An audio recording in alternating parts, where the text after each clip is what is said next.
أعوذ بالله من الشيطان الرجيم. بسم الله الرحمن الرحيم. السلام عليكم ورحمة الله وبركاته. إن الحمد لله نحمده ونستعينه ونستهديه ونستغفره ونعوذ بالله من شرور أنفسنا وسيئات أعمالنا. من يهده الله فلا مضل له ومن يضلله فلا هادي له. اللهم صل على نبينا محمد وعلى آله وصحبه أجمعين. اللهم إني أصبحت أشهدك وأشهد حملة عرشك وملائكتك وجميع خلقك أنك أنت الله الذي لا إله إلا أنت وأن محمدا عبدك ورسولك. اللهم إني أسألك العفو والعافية في الدنيا والآخرة. اللهم إني أسألك العفو والعافية في ديني ودنياي وأهلي ومالي. اللهم استر عوراتي وآمن روعاتي.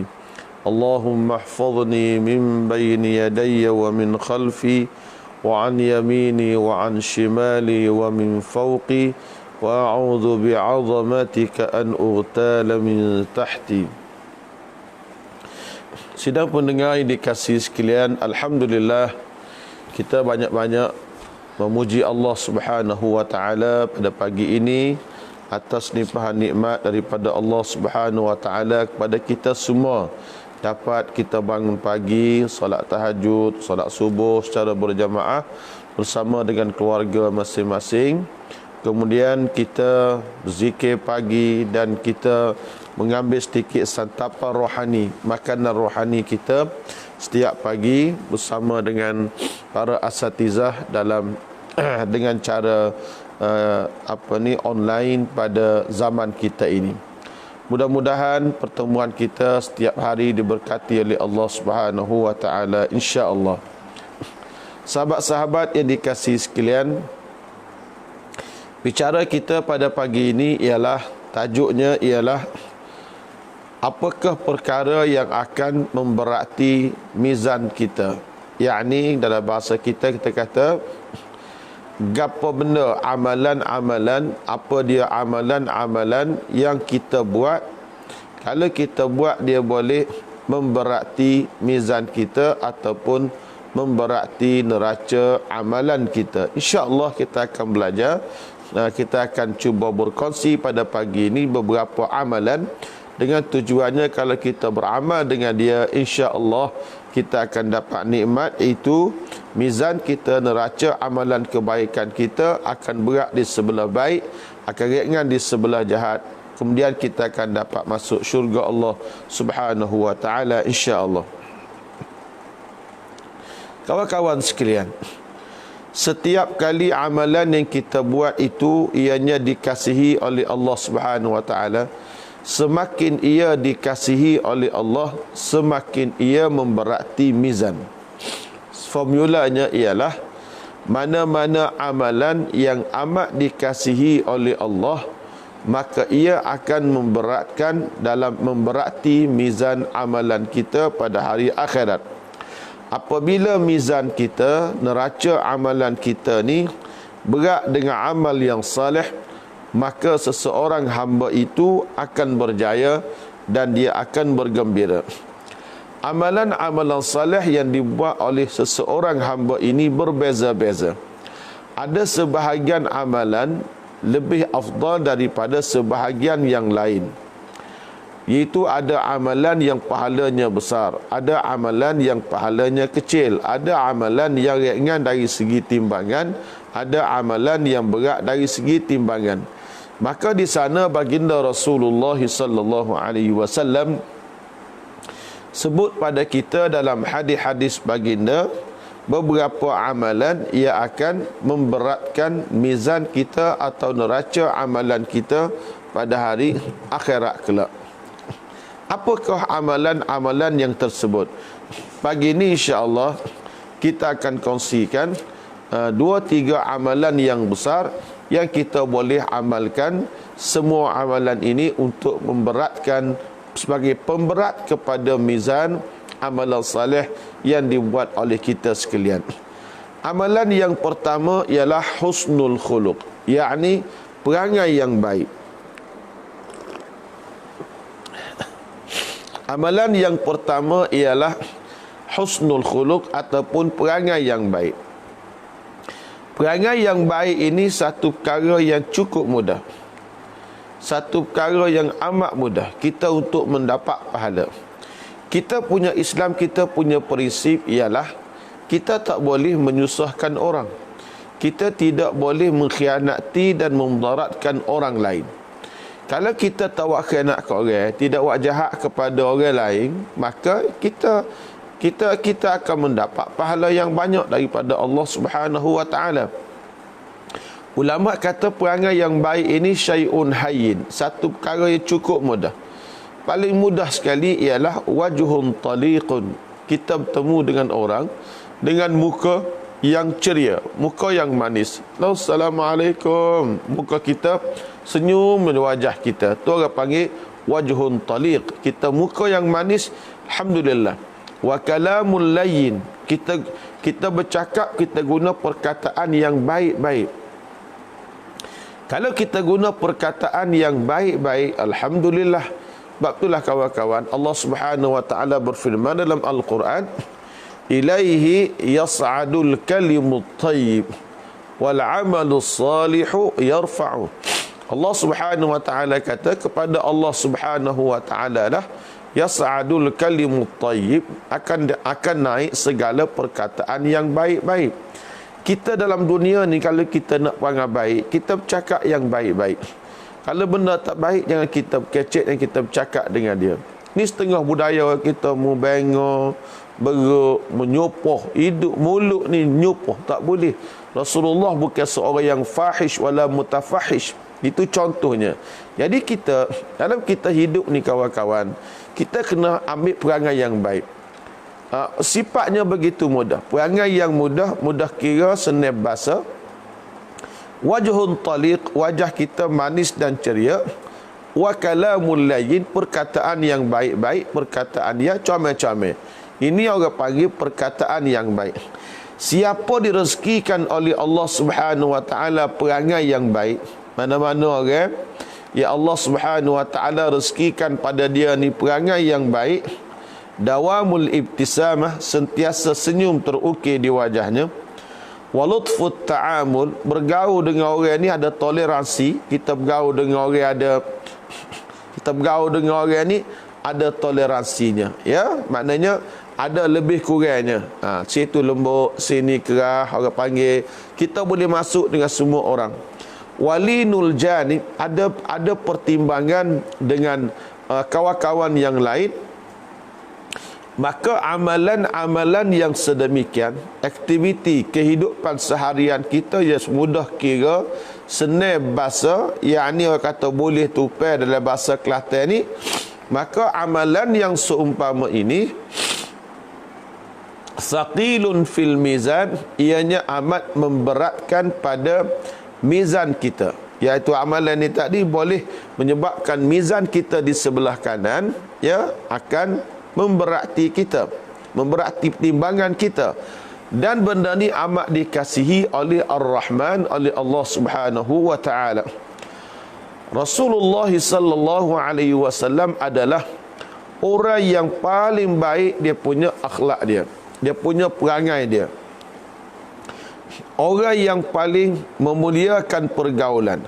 Sehingga Allah Subhanahu wa taala memuji Rasulullah sallallahu alaihi wasallam biqaulihi wa innaka la'ala khuluqin azim. Dalam Al-Quran Allah Taala berfirman, sesungguhnya engkau wahai Muhammad di atas akhlak yang agung.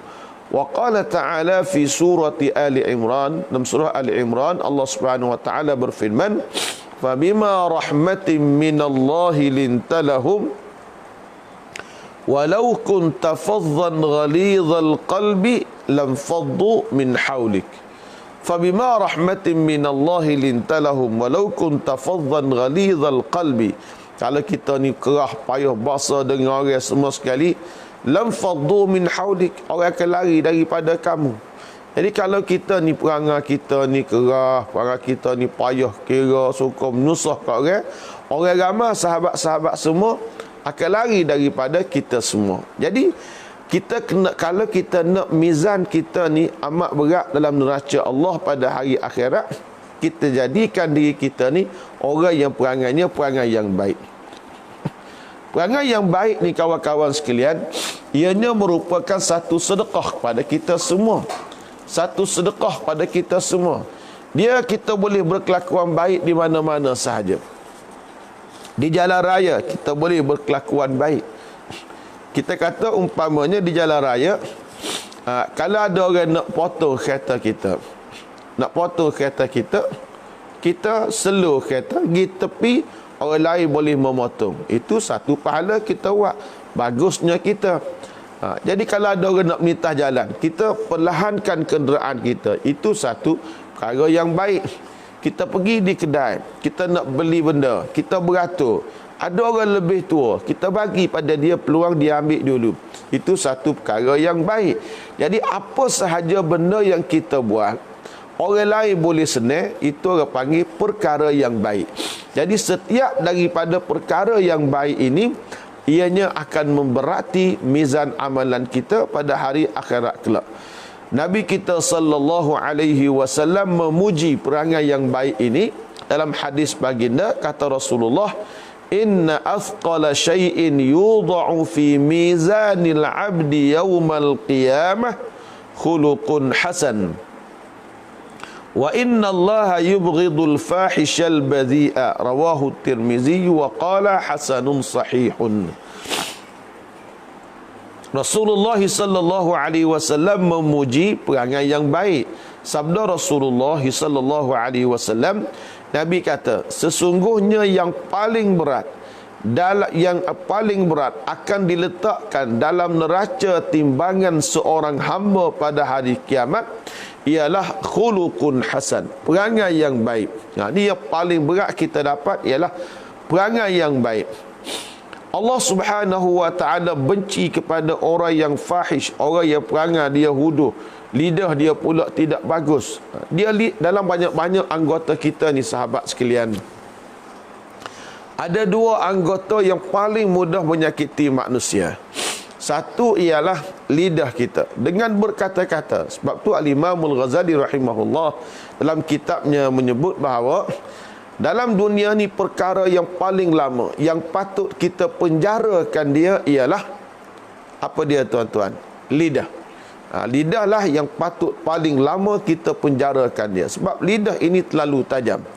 Kata orang Arab, maqtalur rajuli baina fakkaihi. Kadang-kadang pembunuhan dan kematian seorang hamba boleh berlaku antara lidah manusia itu sendiri. Sebab itulah kita kena jaga baik-baik. Satunya, perkara yang boleh melukakan manusia ialah lidah kita. Itu satu benda. Yang kedua, benda yang paling bisa dalam hidup kita ni ialah tangan kita. Tangan kita ni kita boleh melukakan, boleh membunuh manusia, boleh menyiksa manusia, menjatuhkan maruah manusia hanya dengan kita menggunakan tangan kita ni. Seperti kita menulis. Kita menulis hari ni, kita menggunakan media baru, media sosial ni tuan-tuan, kita boleh tulis apa saja kita nak tulis. Bila kita tulis benda melukakan hati orang, kita akan mendapat pahala, mendapat dosa. Kita mendapat dosa. Dosa kita ni pula dosa yang berpanjangan sampai kepada bila-bila. Karena itulah tuan-tuan dikasih sekalian, kena ingat baik-baik. Jangan melukakan hati orang. Jangan menulis perkara yang tidak baik. Jangan buat benda yang tak baik. Asalkan dia ni benda tak baik, kita jangan buat. Kalau kita buat, kita akan berdosa dengan Allah Subhanahu Wa Taala dan menjejaskan pemberat kepada amalan kita ni. Dan orang yang patut kita kena buat baik ialah pertama sekali ibu dan juga ayah kita. Tua-tua juruhlah, baiklah macam mana dengan orang lain. Tapi kalau dengan mak ayah tuan-tuan, tua-tua tidak juruh, tidak ada artinya. Ada satu orang yang mari jumpa saya. Dia kata, ustaz, suami saya ni akhir-akhir ni juruhlah. Pergi ke masjid, taruh janggut, kata alhamdulillah. Tapi nak buat macam mana ustaz? Sejarah hidup dia, mak dia sakit sampai mati, dia tak pergi. Ayah dia sampai mati sakit, dia tak pergi. Sampai ayah dia nampak kelibat orang lalu tu, ayah dia panggil nama dia, walau hanya bukan dia, dia tak pergi. Macam mana ustaz? Ni mak kata ini masalah. Sebab Nabi kita bersabda, ridallah fi ridal walidaini. Redha Allah Subhanahu wa taala itu bergantung kepada redha kedua orang tuanya. Jadi kalau orang tua tu marah kita, deraka kepada marah dan murka kepada kita, lagu mana tuan-tuan semua? Jadi pertama kena buat baik kepada orang tua kita. Lepas tu adik-beradik kita, waris-waris kita, kaum kerabat kita, ni semua kita kena buat baik. Kalau kita tak buat baik dalam dunia ni, tak adalah juruh kita ni. Jauh dengan orang lain, tapi dengan keluarga sendiri kita bala, dengan jiran kita bala. Itu ulama kata, Nabi kita sebut, ulama sebut al-jar qabla ad-dar. Kalau tuan-tuan nak buat rumah, tuan-tuan kena ingat baik-baik pesan ulama ni. Ulama ni kata al-jar qabla ad-dar, yakni carilah jiran dahulu sebelum nak buat rumah. Sebab kalau jiran yang jahat menyusahkan kita, apa kita nak berkawan dengan mereka? Dia akan menjejaskan kita sekalian. Jadi tuan-tuan semua kena ingat bahawa perangai yang baik, jangan kita menyusahkan orang. Perisi orang Kelantan ni comel dah, itu mudah kira senang bahasa. Mudah kira senang bahasa. Tapi hamba dengan orang Kelantan kita ni, hamba nak tegur sekara lah dalam bab perangai ni. Orang Kelantan ni alhamdulillah juru. Kalau ada orang susah, pakak tolong. Comel dah. Wak kita ni memang comel molek dah. Susah orang tolong. Banyak kita bersedekah, banyak kita membantu. Comel sangat dah perangai puak-puak kita. Tapi orang Kelantan ni ada setempat tu dia kurang juru. Mungkin tuan-tuan tak setuju dengan saya ni. Tapi saya nak kata gini ya. Orang Kelantan kita ni setempat tak juruhnya gapo dia tuan-tuan. Bila dia pergi steering kereta, dia tak kenal orang. We jalan kepada orang ni satu masalah besar. Pada orang Kelantan kita ni. Nak we jalan kepada orang. Oh ni tuan-tuan semua penak sikit. Kalau orang Kelantan kita nak we lalu kepada orang, masya-Allah, payah. Tuan-tuan nak pahala banyak jalan-jalan raya, mudah ya. Nampak nak orang nak litah, kita tepi. Nampak nak jalan orang kampung, nak orang jalan kaki nak litah, kita slow. Kita break. Pergi ke Palestin tuan-tuan, depan Masjid Aqsa. Situ ada bala polis Yahudi, dia tempat orang Yahudi sedang lalu-lalang. Bila kita letak kaki jalan raya nak litah jalan, lori Yahudi baik, kereta orang Yahudi baik, dia break ni, we lalu kepada orang. Itu nilai dia. Dia Yahudi, kita sopoh menata Yahudi, laknatullah. Memang muak jahat ke orang. Tapi tuan-tuan, dalam bab jalan raya, benar dia dengan puak-puak kita. Bukanlah hamba kata kita berat pada Yahudi, cuma nak ceritanya nilai sosial kita ni kita kena tinggi. Barulah kita boleh pahala banyak. Baik. Yang kedua pemberat amalan kitanya ialah zikrullah. Satu perangai yang baik. Yang kedua pemberat amalan kita ialah zikrullah, yakni banyak-banyak kita berzikir kepada Allah Subhanahu wa taala. Kita berzikir kepada Allah seperti kita bertasbih subhanallah, ataupun kita ucap alhamdulillah, ataupun kita ucap la ilaha illallah. Bila kita banyak menyebut nama Allah Subhanahu wa taala ini, menjadikan kita amat dikasihi dan dekat dengan Allah Subhanahu wa taala. Wa man ahabba syai'an aktsara min dzikrihi. Siapa dia sayang kepada sesuatu perkara, maka dia akan menyebutnya sebanyak-banyaknya. Faman ahabba Allah taala aktsara min dzikrihi. Siapa dia yang suka kasih kepada Allah Subhanahu wa taala, maka dia kena banyak sebut akan nama Allah. Saya kepada Allah, sebut nama Allah Subhanahu wa taala dengan sebanyak-banyaknya. Tuan-tuan, nak tahu Allah taala ni ingat ke tak kita? Mudah ya. Dalam Al-Quran Allah Subhanahu wa taala berfirman, Allah kata, fadhkuruni adzkurkum. Allah kata, kamu zikir, kamu ingatlah kepadaku, aku ingat kepada kamu. Kalau kita ingat kepada Allah, Allah akan ingat kepada kita. Tetapi kalau kita tak ingat kepada Allah, Allah tak akan ingat pada kita. Tuan-tuan kena ingat. Jadi anak kunci kita ni ingat kepada Allah Ta'ala, ingat atau tidak pada kita, mudah saja. Lagu mana? Kalau kita ingat pada Allah, Allah ingat pada kita. Kalau kita tak ingat pada Allah, Allah Ta'ala tak ingat pada kita. Kalau dunia ni kita lupa kepada Allah, akhirat pula Allah Subhanahu wa taala lupa kepada kita. Cuba tuan-tuan baca Al-Quran dalam surah Taha. Qauluhu ta'ala, wa man a'rada 'an dzikri fa inna lahu ma'isyatan dhanka. Siapa yang berpaling daripada ingat kepada Allah Subhanahu wa taala, Allah Taala kata bagi dia di dunia kehidupan yang sempit. Fa inna lahu ma'isyatan dhanka. Wa nahsyuruhu yaumal qiyamati a'ma. Dan kami akan kumpulkan ia pada hari akhirat kelak dalam keadaan buta. Qala rabbi lima hasyartani a'ma. Dia berkata, ya Allah, kenapa kamu kumpulkan aku dalam keadaan buta? Wa qad kuntu basira. Dunia dahulu ya Allah aku melihat segala-galanya. Qala kadzalika atatka ayatuna fanasita. Demikianlah kata Allah, dunia dahulu aku bawa pada kamu ayat-ayat tanda-tanda kebesaranku, fanasitaha, tapi kamu lupa. Wa kadzalikal yauma tunsa. Demikianlah di sini kamu akan dilupakan.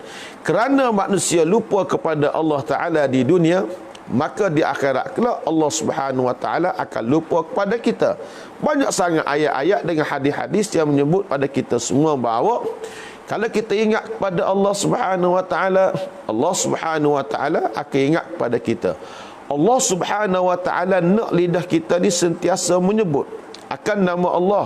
Qauluhu qala sallallahu alaihi wasallam, la yazalu lisanuka ratban bi dzikrillah. Hendaklah sentiasakan lidah kamu dengan banyak menyebut akan nama-nama Allah Subhanahu wa taala. Kita kena sebut nama Allah ni tuan-tuan sebanyak-banyaknya.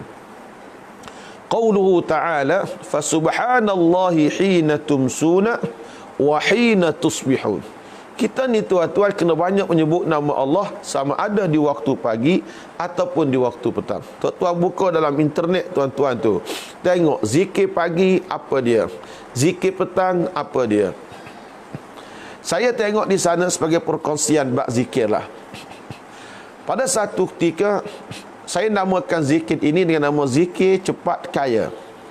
Orang duk nak skim cepat kaya, saya nak bagi tuan-tuannya zikir cepat kaya. Apa dia zikir cepat kaya?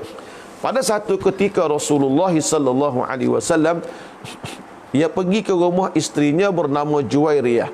Dia tengok Juwairiyah sedang berzikir kepada Allah Subhanahu wa taala. Duk kira anak batu sedang berzikir. Maka Nabi kita pun keluar dari sisi Juwairiyah. Dia pergilah ke tempat lain, dia buat kerja dia dan sebagainya. Dekat-dekat nak habis waktu duha, pukul 11-12, Nabi kita singgah balik di rumah Juwairiyah tadi. Bila singgah rumah Juwairiyah ni, Nabi kata kepada Juwairiyah, dia kata, mazilti ala haliki alladhi faraqtuki. Dia kata, wahai Juwairiyah, adakah kamu ni masih baca doa yang sama, zikir yang sama?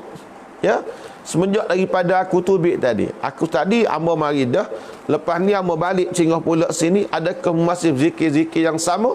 Kata Juwairiyah, benar wahai Rasulullah. Kata Nabi SAW, Nabi kata, laqad qultu ba'daki arba'a kalimatin hunna ahabba ilayya minad dunya wa ma fiha. Nabi kita kata bahawa laqad qultu ba'daki arba'a kalimatin. Aku telah ucapkan selepas aku keluar dari sisimu tadi ada 4 perkataan. Arba'a kalimatin. Hunna ahabba ilayya minad dunya wa ma fiha. Ianya lebih ku kasihi, ianya lebih aku kasihi daripada dunia dan segala isi kandungan dunia. Juwairiyah bertanya, apa dia wahai Rasulullah? Ni tuan-tuan kita kena baca setiap pagi sebanyak 3 kali. Zikir dia berbunyi begini. Subhanallahi wa bihamdihi adada khalqihi wa ridha'a nafsihi wa zinata arshihi wa midada kalimatihi. Subhanallahi wa bihamdihi adada khalqihi wa ridha'a nafsihi. Ada baca wa ridha'a nafsihi wa zinata arshihi wa midada kalimatihi. Kita baca zikir ni, 3 kali kita baca, Nabi kata, lebih aku kasihi daripada dunia dan segala isi kandungan dunia. Jadi tuan-tuan, itu di antaranya. Allah Subhanahu wa taala pula suruh kita berzikir kepada Allah dengan begitu banyak. Zikrullah, sebut nama Allah dengan sebanyak-banyaknya. Dalam Al-Quran, Allah Subhanahu wa taala sebut dalam bab zikir, kena zikir dengan banyak. Qauluhu ta'ala, ya ayyuhallazina amanu dzkurullaha dzikran katsira. Ya ayyuhallazina amanu dzkurullaha dzikran katsira. Ya wahai orang-orang yang beriman pada Allah Azza wa Jalla, sebutlah kamu akan nama Allah Subhanahu wa taala itu dengan sebanyak-banyaknya. Tu Tuhan suruh kita buat. Wa qauluhu ta'ala fi suratil Ahzab ayat 35, وَالذَّاكِرِينَ اللَّهَ كَثِيرًا وَالذَّاكِرَاتِ أَعَدَّ اللَّهُ لَهُمْ مَغْفِرَةً وَأَجْرًا عَظِيمًا. Allah Subhanahu wa taala sebut وَالذَّاكِرِينَ اللَّهَ كَثِيرًا. Orang yang sentiasa, orang laki-laki yang sentiasa menyebut nama Allah dengan sebanyak-banyaknya. Orang perempuan yang sentiasa menyebut nama Allah dengan sebanyak-banyaknya. Tuhan kurniakan pada mereka ini 2 perkara. 2 perkara. Yang pertama sekali, a'addallah, Allah sediakan bagi mereka lahum maghfiratan, satu keampunan dari sisi Allah. Allah Ta'ala ampunkan dosa mereka. Yang kedua, wa ajran azima, Allah Subhanahu wa taala sediakan pahala yang besar bagi mereka. Jadi kalau kita banyak berzikir kepada Allah, kita akan dapat pahala yang banyak dari sisi Allah Subhanahu wa taala. Dalam hadis yang lain, Nabi kita bersabda lagi kepada kita semua, dalam satu hadis Nabi kata, ala unabbiukum bi khairi a'malikum wa azkaha 'inda malikikum wa arfa'uha fi darajatikum wa khairul lakum min infaqiz zahabi wal fiddah wa khairul lakum min an talqaw aduwakum fatadribu a'naqahum wa yadribu a'naqakum. Qalu bala, qala zikrullahi ta'ala. Dalam hadis yang lain, hadis oleh Imam Ahmad dan juga Imam Tirmizi rahimahullah, dia kata Nabi Rasulullah bersabda, mahukah wahai sahabatku sekalian, aku khabarkan kepada kamu dengan amalan yang paling afdal, yang paling bersih di sisi Tuhan kamu, yang paling tinggi mengangkatkan darjat kamu, yang lebih baik bagi kamu daripada kamu belanjakan emas dan juga perak, lebih baik daripada kamu berperang bertemu dengan musuh kamu, kamu pukul leher dia, dia pukul pula kamu berperang. Kata sahabat, bala ya Rasulullah, memanglah kami nak Rasulullah akan amalan yang sedemikian. Qala, kata Nabi sallallahu alaihi wasallam, Nabi kata, zikrullahi ta'ala, berzikirlah kamu pada Allah Subhanahu wa ta'ala. Mudah saja.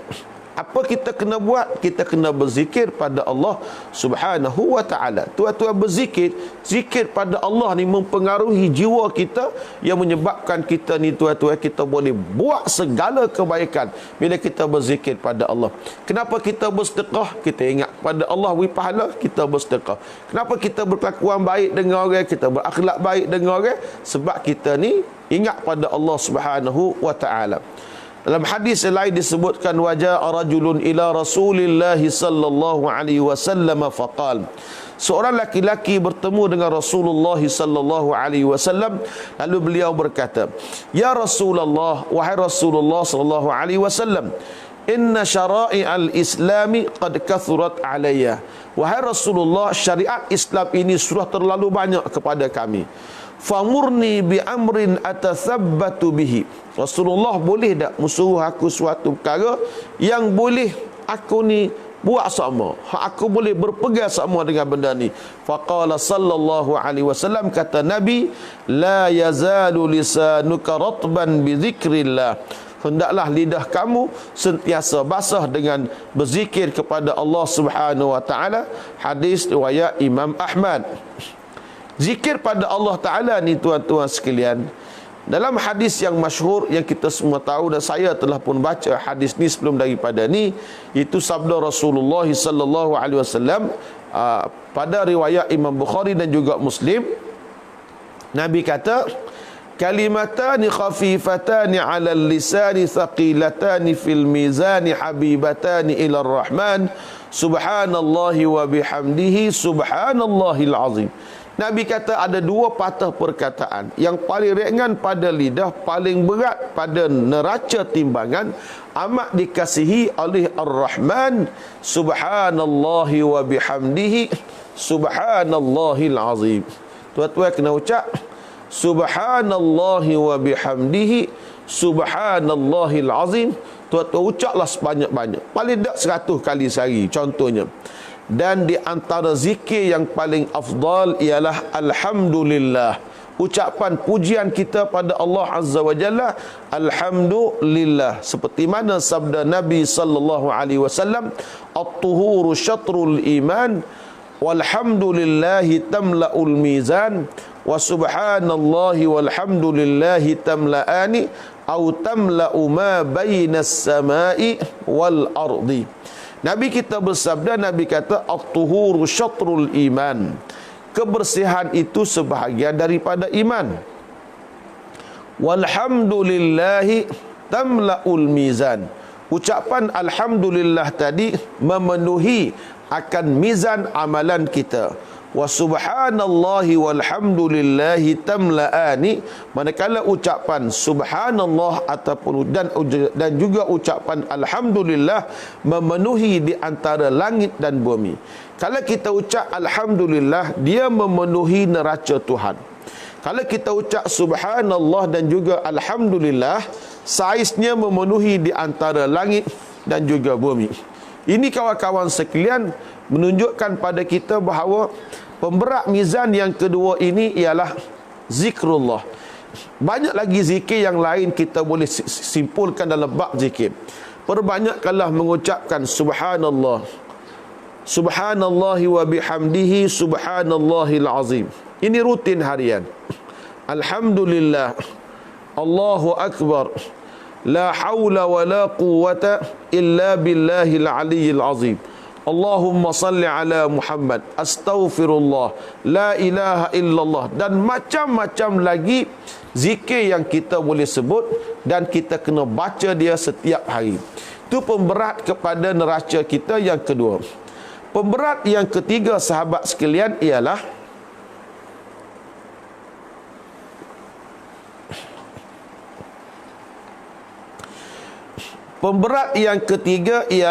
al-waqfu fi sabilillah. Kita berwakaf. Ini satu perkara baru yang kita kena ingat baik-baik. Pertama, pemberat mizan ialah perangai yang baik. Yang kedua, pemberat mizan kita ialah kita banyak berzikir pada Allah. Yang ketiga, pemberat mizan kita ialah kita kena berwakaf di jalan Allah Subhanahu wa taala. Kita kawan-kawan, kita kena jadikan sebahagian daripada harta kita sebagai wakaf kita fi sabilillah. Kena adalah kita beli katalah tanah wakaf sebanyak 1 kaki persegi, ataupun kita wakafkan hasil kita punya akar kita punya mazraah ladang kita, atau punya peralatan kita dan sebagainya. Makna bila kita wakaf, kita menjadikan sebahagian daripada upah. Katalah tuan-tuan, kita ada sewa bangunan.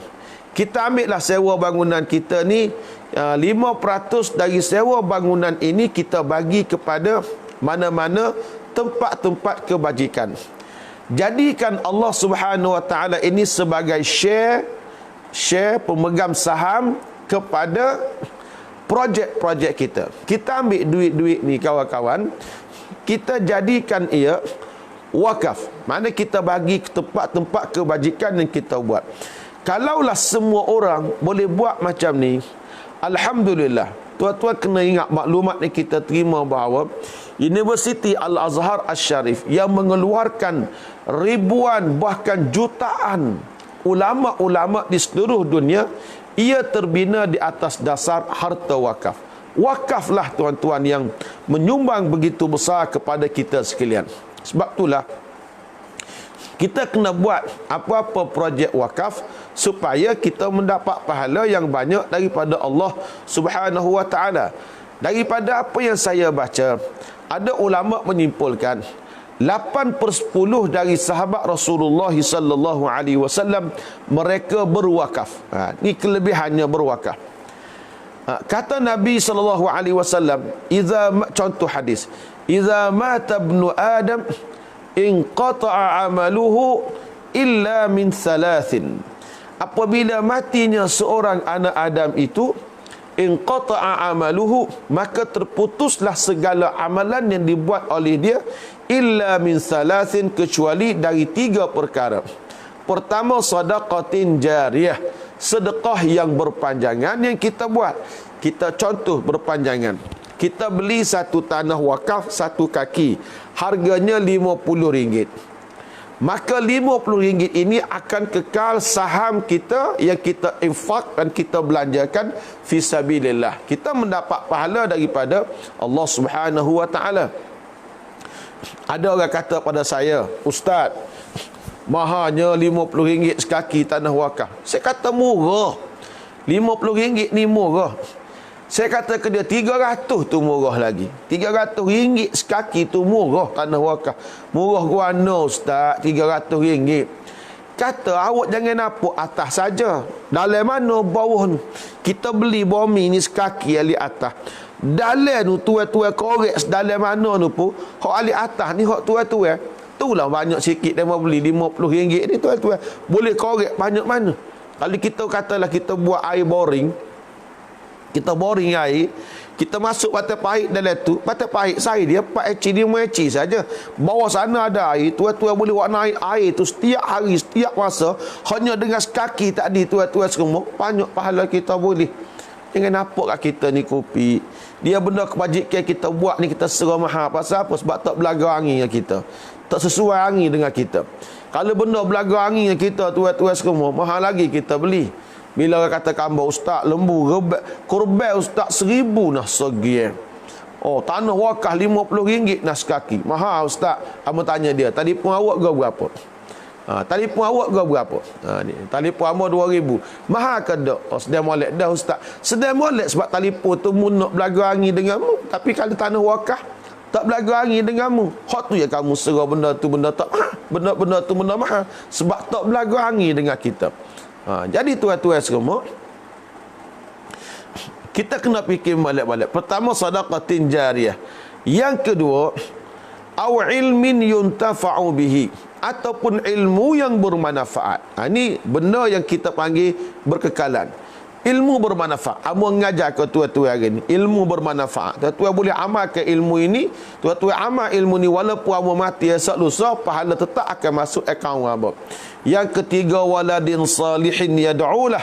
Yang ketiganya bermanfaat untuk kita lepas kita mati ialah anak yang saleh yang sentiasa mendoakan kebaikan untuk kita sekalian. Itu di antara 3. Dalam hadis yang lain dalam bentuk wakafnya tuan-tuan, Nabi kita bersabda pada hadis riwayat Ibnu Majah dan juga Al-Baihaqi bi isnadin hasan, qala an-nabiy sallallahu alaihi wasallam, inna mimma yalhaqul mu'minu min amalihi wa hasanatihi ba'da mautih. Di antara amalan yang akan menemui orang yang beriman pada Allah daripada amalan dia dan kebajikan dia selepas dia mati ada beberapa amalan. Ini benda yang berpanjangan. Pertama, ilman 'allamahu wa nasyarah, yakni ilmu yang kita ajar dan kita kembangkan dia. Wa waladan salihan tarakahu, anak yang saleh yang kita tinggalkan. Tuan-tuan kena ingat, anak ini aset kepada akhirat. Saya akan ulas dalam kuliah saya yang lain insya-Allah. Anak ini aset kepada akhirat. Yang ketiga, mushafan warathahu. Kita wakafkan mushaf. Kita wakafkan mushaf. Kita beli Al-Quran, kita letak di mana-mana. Ada sahabat saya buat projek wakaf Al-Quran di Cambodia, di Kemboja. Orang Melayu ni suka wakaf Yasin. Orang Melayu kita, dia suka sangat wakaf Yasin. Yasin tu tuan-tuan cetak, harga dia sebanyak RM4, RM3. Tuan-tuan beli Quran hanya harga RM6. Tuan-tuan boleh wakafkan Quran di mana-mana. Kita buatlah kelas wakaf Al-Quran. Au masjidan banahu, ataupun masjid yang kita bina. Mushaf kita wakaf, masjid yang kita bina. Ini semua orang panggil benda-benda yang wakaf kita, ya. Au baitan libnis sabili banahu, ataupun rumah musafir yang kita bina bagi kemudahan kepada orang-orang yang musafir. Au nahran ajrahu, ataupun sungai yang kita alirkan. Dalam tanah kita ada sungai, kita buat molek bagi air itu berjalan dengan baik. Alhamdulillah. Ataupun sungai ni tak ada tempat air nak pergi dengan selesa, nak suruh orang di bawah tu dapat air yang baik, kita alirkan sungai itu. Au sadaqatan akhrajaha min malih, ataupun sedekah yang kita keluarkan daripada harta kita, fi sihhatihi, pada masa sihat kita, wa hayatihi, dan pada masa kehidupan kita, hidup kita. Kata Nabi, talhaquhu, akan menemui dia selepas daripada kematian dia.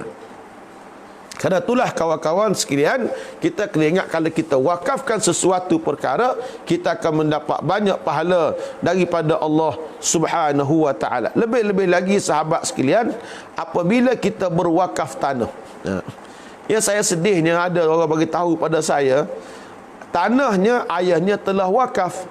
Tapi bila ayah dia mati, nama belum sempat ditukarkan kepada wakaf, maka tanah tu adalah kena jalan raya sekali. Jadi dia ambil bahagian nama ayah dia menjadi milik dia. Siapa orang ni pergi royak dia tanah wakaf tu, tanah wakaf tu. Dia tuan-tuan duk main keras situlah. Orang kampung tahu cerita tu pergi royak tuan-tuan semua. Pergi pakat pergi royak, akhirnya muncul lah dia wi pula. Nak royak cerita, nak wakaf molek tanah ni. Kita dalam enakmen kerajaan, kita ada nazir bahagian wakaf.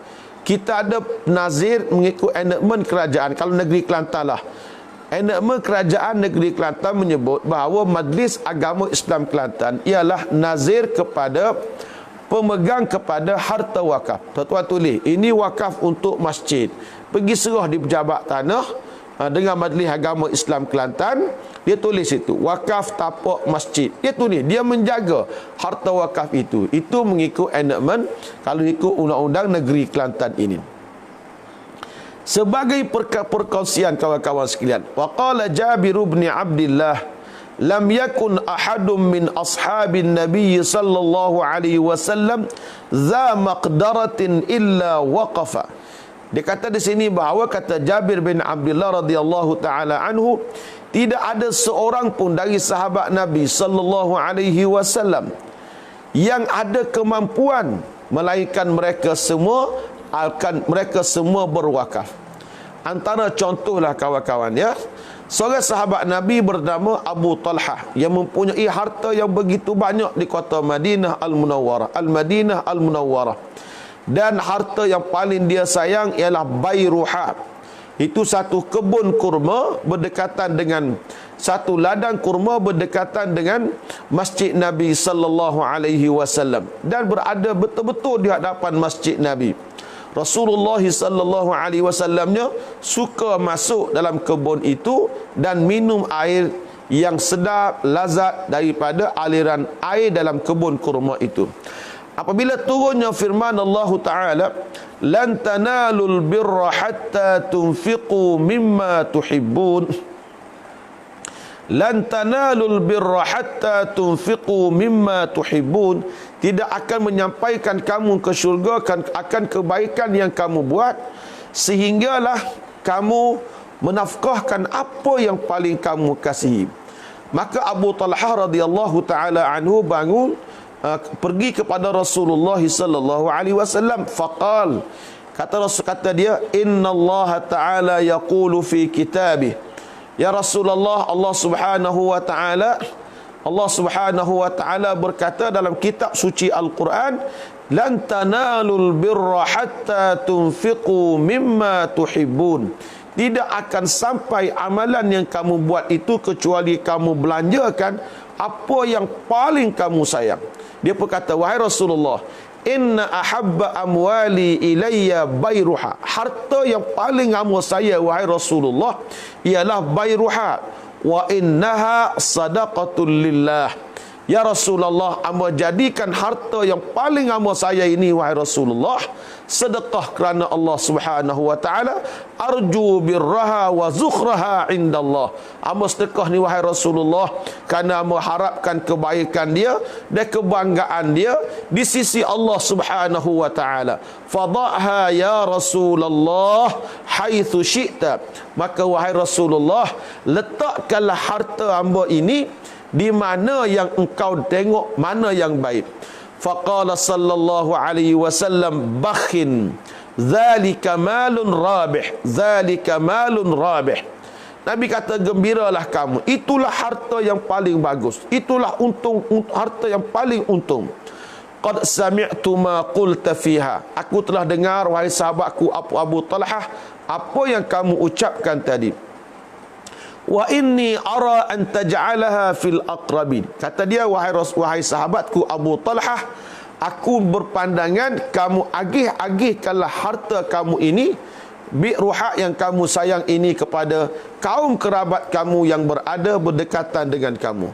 Faqassamaha Abu Talhah fi aqaribihi wa bani ammihi. Maka dia telah agih-agihkan harta ini kepada kaum kerabatnya dan juga sepupu-sepupunya yang berdekatan dengannya. Hadis riwayat Imam Bukhari. Artinya para kawan-kawan sekalian, bahawa para sahabat Nabi sallallahu alaihi wasallam mereka telah berwakafkan harta mereka kerana Allah. Sebab kalau kita tahan harta kita wakaf fisabilillah, walaupun kita mati, tuan-tuan sekalian, insya-Allah pahalanya akan mengalir kepada kita sampai bila-bila. Oleh yang demikian, sama-samalah kita berwakaf. Kita berwakaf, ya, cari tempat di mana kita berwakaf. Lagi bagus, lagi baik. Ada masjid, ada satu orang makcik. Satu orang makcik ni, dalam secara hidup saya mengajar sebuah masjid. Rumah dia di depan masjid. Kemudian ada orang kampung minta nak beli, dia tak nak beli. Makcik ni sebatang kara, suaminya tak ada, anak dia pun tak ada. Anak saudara dia sedang menanti harta. Makcik ni telah tua, tuan-tuan. Masjid pula tanah dia sempit. Masjid ni di kawasan Tupak, Kelantan. Jadi saya pun, orang cerita pada saya, ustaz, makcik ni tak saya jual, ustaz, dia punya harta dia. Maka apa saya buat? Saya pergi jumpa dengan makcik ni. Saya kata, makcik jualkan harta ni kepada masjid. Dia kata, ustaz, kalau saya jual harta ni ke masjid, saya nak duduk mana? Gini makcik jualkan harta ini kepada masjid. Tapi sepanjang hayat makcik duduklah di tanah ni. Lepas ni, bila makcik mati, masjid akan ambil. Dia kata kepada saya, ginilah ustaz, tak ada makcik nak jual ni, harga dia sekian-sekian. Maka kalau boleh lagu tu, makcik nak sedekahkan sebahagian dan makcik nak ambil duit sebahagian buat bekalan hidup makcik. Dia wakafkan sebahagian daripada tanah dia untuk masjid, jualan dengan harga wakaf. Tuan-tuan semua, benda tak payah belah mana. Tapi kita ni kena cari peluang untuk kita buat kebajikan-kebajikan. Wakaf ini kita menahan manfaat dia, kita mendapat pahala yang banyak daripada Allah Subhanahu wa taala. Wa qala Ibn Umar radhiyallahu taala anhuma, anak Sayyidina Umar radhiyallahu taala anhuma berkata, asaba Umaru ardan bi Khaybar fa atan Nabiy sallallahu alaihi wasallam yastamuruhu fiha faqala ya Rasulullah inni asabtu ardan bi Khaybar lam usib malan qattun huwa anfasu indi minhu fama ta'muruni bihi faqala lahu Rasulullah sallallahu alaihi wasallam in syi'ta habista aslaha wa tasaddaqta biha. Nabi kata, Sayyidina Umar kata, Rasulullah, amba ada satu bumi di Khaybar, tanah milik amba di Khaybar. Apa mu nak suruh wahai Rasulullah? Ni Rasulullah, harta yang paling hamba saya, wahai Rasulullah. Nak suruh apa kepada hamba? Faqala lahu Rasulullah, maka Nabi kita berkata kepada dia, in syi'ta habista aslaha wa tasaddaqta biha. Kalau kamu mahu, kamu tahan dia punya asal dia, dan kamu infakkan, kamu sedekahkan dengannya. Fatasaddaqa biha Umar pun sedekahlah harta itu, annaha la tuba'u wa la tuhabu wa la tuwarrathu, bahawa harta ni tak boleh dijual, tak boleh dihibahkan, tak boleh diwarisi, dan dia sedekahkannya dengan kepada fuqara, orang-orang yang dekat dengan dia, orang-orang tawanan dan sebagainya, fi sabilillah, supaya tuan-tuan dikasih sekalian, dia mendapat pahala yang banyak daripada Allah Subhanahu wa taala. Ada satu kisah menarik yang saya baca dalam sebuah kitab berkenaan dengan kisah orang di zaman Nabi Allah Musa alaihi salam. Dia ada sepasang suami isteri ni kawan-kawan. Betul-betul dia orang miskin. Suami isteri ni miskin. Dia berdoa pada Allah, tapi tak ubah nasib dia.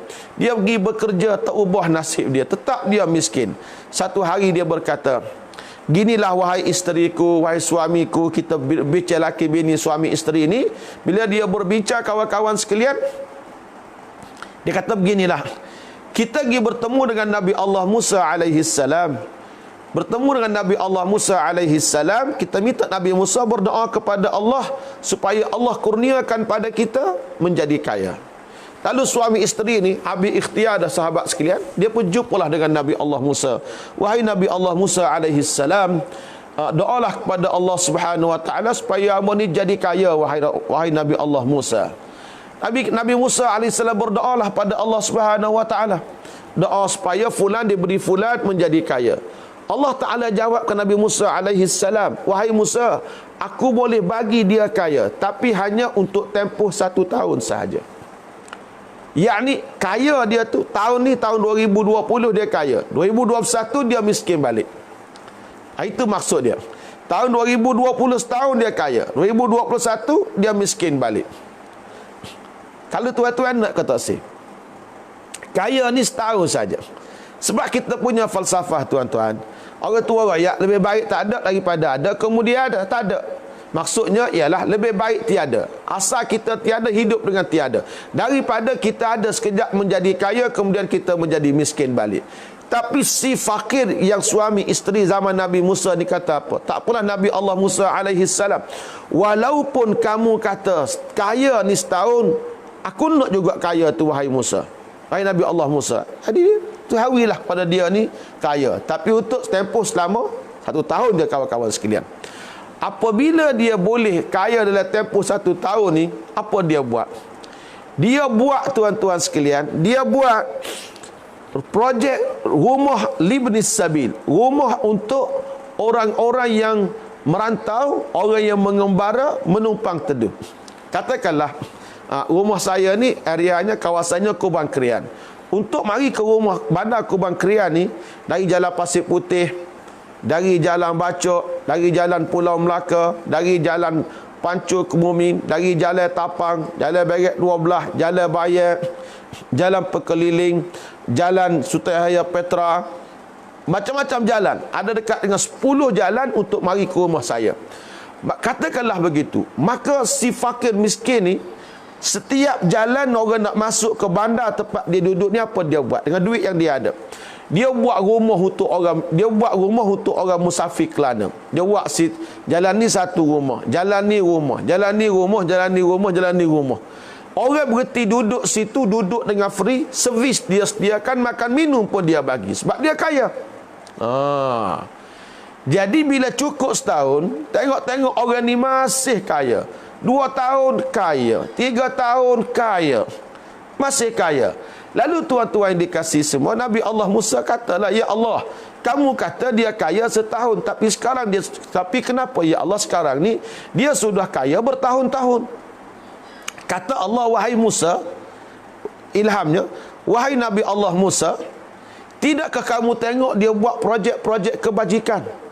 Dia buat projek-projek kebajikan tu, rumah-rumah tumpangan di semua laluan nak pergi ke bandar dia tu, semuanya free, duduk dengan harta yang kau bagikan untuk dia. Rupa-rupanya tuan-tuan, rahsia kekayaan yang diperolehi ini adalah kerana kita banyak berwakaf, kita banyak infakkan harta kita fi sabilillah. Kalau tuan-tuan nak jadi kaya, kena banyak infak. Tuan-tuan kenal tak Bank Rajihi? Rajihi Bank Malaysia. Dikatakan pemilik dia bernama Sulaiman Ar-Rajhi. Sulaiman Ar-Rajhi dia banyak harta. Saya baca satu artikel, dia ada lebih kurang, kalau tak silap saya lah terjemahan sayanya, 200,000 hektar ladang kurma di Qusim, Arab Saudi. Sulaiman Ar-Rajhi. Maka dia agihkan sepertiga hasil ladang kurma untuk fakir miskin, sepertiga untuk kebun, dan sepertiga untuk untung. Hasilnya dia kaya dan dia berwakaf. Sekali saya pergi umrah, saya tengok dalam masjid Nabi sallallahu alaihi wasallam ada orang mengajar halaqah Al-Quran di masjid Rasulullah. Tuan pergilah tengok di tiang-tiang Masjid Nabawi kan ada orang mengajar halaqah Al-Quran. Ada orang mengajar Quran secara percuma. Dia panggil kita, dia panggil halaqah lizuwar. Dia panggil halaqah Al-Quran untuk pelancong-pelancong. Mari. Dia panggil semua. Mari dekat dia, baca Fatihah, baca Quran, dia ajar. Yang mengajar ni tuan-tuan dibayar gaji. Saya tanya satu hari kali tu nampak tak ada orang. Saya pergi dekat dia. Saya kata kat dia, ada berapa kelas, berapa sesi semua? Dia kata ada hampir 3,000 sesi sepanjang hari di Masjid Nabawi ini. Saya pun tanya dia, berapa gaji satu sesi? Dia kata satu sesi gaji dia sebanyak RM1,500. RM1,500. Kemudian tuan-tuan sekalian, siapa bayar gaji? Masjid Nabawi bayar gaji atau siapa bayar gaji?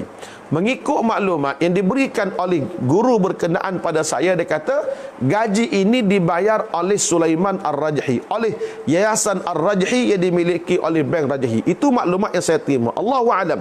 Yang disebut pada saya. Saya pun kiralah kalkulator saya. Saya kata kalau seorang ni sebanyak RM1,500 kali dengan 3,000 kelas, 3 kali 3,000 kali 1,500 dapat 4.5 juta. Dia infakkan, dia wakafkan harta dia sebulan sebanyak 4.5 juta. 5 juta sebulan dia infakkan untuk orang pandai Al-Quran. Tuan-tuan boleh buat projek ini. Kenapa tuan-tuan tak buat? Tuan-tuan kalau mati boleh saham yang besar. Benda simple je. Tuan-tuan ada adik-beradik tuan-tuan yang berjaya, cari seorang guru Al-Quran. Adik-beradik tuan-tuan ada 8 orang. Minta 100 je sebulan. RM100 seorang sebulan. Tuan-tuan cari kampung mana tak ada orang mengajar Quran, tuan-tuan cari satu orang, letak dia mengajar Quran di kampung tu, tuan-tuan bagi allowance dia 800 sebulan. Orang kampung boleh pandai Al-Quran dengan kelebihan guru Al-Quran yang dibayar gaji oleh tuan-tuan dan puan-puan sekalian. Selama orang tu baca Quran, selama itulah tuan-tuan akan mendapat pahala. Niatkan pula wakaf ini untuk mak tuan-tuan, ayah tuan-tuan, orang berjasa pada tuan-tuan, datuk nenek tuan-tuan. Niat pula benda ni untuk wakaf mereka. Orang baca Quran, dia dapat pahala di alam kubur. Saya bukan cakap saja benda ni tuan-tuan. Saya buat projek ini, walhamdulillah. Saya buat projek ini. Hamba ada 13 orang guru sekarang yang sedang mengajar di bawah hamba dengan allowance yang berbeza-beza. Bukannya duit saya bukan ada duit pun. Saya hanya hamba Allah Subhanahu Wa Taala yang biasa saja kawan-kawan. Tapi saya ada sedikit orang suka dengar saya mengajar. Alhamdulillah hari ini hamba tengok view hamba 500 lebih. Bersyukur hamba pada Allah Taala. Mudah-mudahan pahala kita makin banyak. Hamba kata siapa dia nak infak dengan tabung hamba, infaklah. Masukkan duit dalam tabung wakaf Al-Quran, RM10 sebulan, RM20 sebulan, RM30 sebulan. Kita buat ni tuan-tuan semua, orang boleh mengajar Quran dengan allowance yang kita bayar. Alhamdulillah sekarang ni pelajar ada 300 orang. 300 orang ni belajar di masjid semua. Alhamdulillah kita rasa cukup bahagia. Pasal apa? Sebab kita tengok kita boleh bantu orang ramai untuk belajar Quran. 5 kali seminggu dia kena mengajar. Dia orang ni kena mengajar sampai orang tu boleh khatam Al-Quran. Alhamdulillah kawan-kawan semua, kita dapat pahala yang banyak. Saya guna kaedah yang mudah.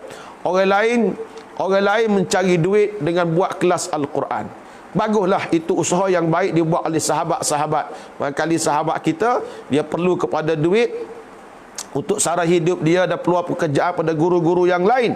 Tapi kita rasa kita ada gaji yang cukup untuk kita makan walaupun tidak kaya. Kita syukur kepada Allah di atas kehidupan yang Allah Ta'ala berikan pada kita. Makan boleh, pera anak boleh, pera isteri boleh. Apa kita buat?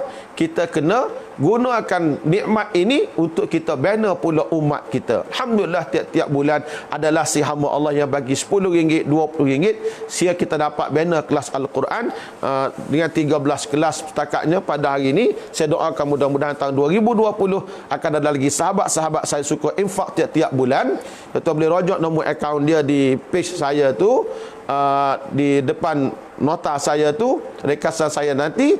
Kita boleh sahamkan untuk kelas Al-Quran. Semoga orang lain dapat mengajar Al-Quran dengan baik. Amo tengok guru-guru Al-Quran ni tuan-tuan, bila kita bagi gaji pada mereka dengan selesa, saya bagi ada 800 bulan, ada 600 bulan, saya tengok tuan-tuan sekalian mereka cukup gembira. Dia tanya lagi, Ustaz, boleh lagi ke orang nak belajar Quran? Sama limit 30 orang satu kelas. Jadi dia kata, orang nak belajar lagi, kita berfikir cari duit mana lagi. Hamba tak ada duit, tapi tuan-tuan ada duit. Tuan-tuan infak duit tu, kita boleh ratakan infak ini untuk projek pembangunan ummah. Mudah-mudahan bila kita mati nanti, insya-Allah Ta'ala kita boleh tumpang di alam akhirat kita, akan memberati mizan hasanat kita. Harta kita memberati mizan kita pada hari akhirat kelak. Jadi tuan-tuan sekalian, kesimpulan kuliah kita pada hari ini ialah amalan memberati mizan ada 3. Pertama ialah apabila kita mempunyai perangai yang baik. Yang kedua, apabila kita banyak berzikir pada Allah. Yang ketiga, apabila kita berwakaf harta kita fi sabilillah, mudah-mudahan Allah Subhanahu wa taala akan terima segala amalan jariah yang dibuat oleh kita ini untuk masa depan kita yang abadi, yang kita akan pergi tidak kembali lagi, dan kita akan mengecapi hasilnya nanti insya-Allah. Ingat tuan-tuan, harta banyak yang tuan-tuan ada, kalau tuan-tuan tidak infak, hanya menjadi pusaka untuk anak-anak yang entah ke mana. Tinggallah sedikit untuk anak-anak, dan tuan-tuan yang lain kita infakkan harta kita. Mudah-mudahan Allah Subhanahu wa taala akan manfaatkan harta kita untuk kehidupan kita yang lebih abadi insya-Allah. Terima kasih pada semua pendengar yang dihormati sekalian. Insya-Allah pada besok pagi kita akan bertemu lagi dalam siri kuliah kita alam yang terakhir ini di bawah tajuk qalam Nabi sallallahu alaihi wasallam. Apa dia sifat qalam Nabi mengikut hadis-hadis Nabi sallallahu alaihi wasallam. Insya-Allah semuanya berkaitan dengan qalam Nabi pada hari akhirat kelak. Kitab saya ni insya-Allah sehingga ke bicara bab syurga dan neraka dari kacamata hadis-hadis yang sahih biiznillah tabaraka wa taala. A'udzubillahi minasyaitonir rajim. Bismillahirrahmanirrahim. Alhamdulillahirabbil alamin. Wassalatu wassalamu ala Rasulillah wa ala alihi wa sahbihi ajma'in. Allahumma ya hayyu ya qayyum ya badi'as samawati wal ardi ya dzal jalali wal ikram. Ya Allah, ya Tuhan kami, ampunilah dosa kami, dosa kedua orang tua kami, sekalian para guru kami, sahabat taulan kami, orang-orang yang berjasa kepada kami, ya Allah. Ya Allah, ya Tuhan kami, terimalah segala amalan kebajikan yang kami lakukan. Jadikanlah ia sebagai satu jariah kami untuk akhirat kami, ya Allah, yang akan memberati mizan hasanat kami pada hari akhirat nanti, ya Allah. Ya Allah, ya Tuhan kami, rahmatilah kehidupan kami di dunia dan juga di akhirat, ya Allah. Ya Allah, ampunilah dosa kami sekalian, maafkanlah segala kekurangan amalan kami, ya Allah. Angkatkanlah bencana corona daripada kami, agar kami dapat hidup sejahtera kembali seperti biasa. Ya Allah, ya Tuhan kami, ampunilah kami, rahmatilah kami, kasihanilah kedua orang tua kami yang sudah pergi menghadap-Mu, ya Allah, ya Tuhan kami.